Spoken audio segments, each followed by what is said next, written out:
Здравейте, ние сме отбор пазители на времето и днес ще ви представим нашето приложение на име TimeQueen. Дигиталният ти двойник и пазител на времето.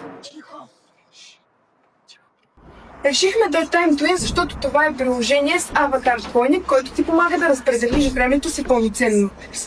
Това е логото за нашето приложение.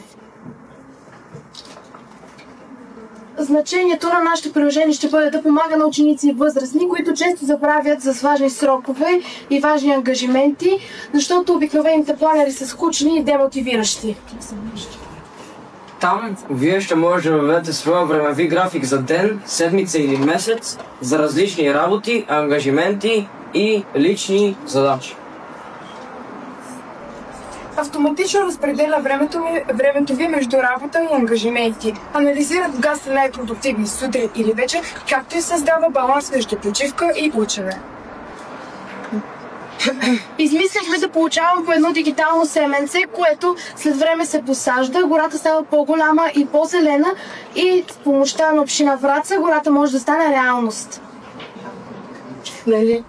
С времето изграждаме навик, но въпреки това има дни, в които забравяме своите задължения. Тогава аватар губи своето настроение и енергия, но в края на деня, ако са изпълнени всички задачи правилно и на време, аватарът получава нови способности и си възвръща енергията. Ще може да инсталирате това приложение от App Store или от Google Play. Ще трябва да се регистрирате с имейл и оттам ще може да дадете вашите лични данни като имена, дата на раждане и дигитален график. TimeQueen. Организирай времето си пълноценно, за да расте животът.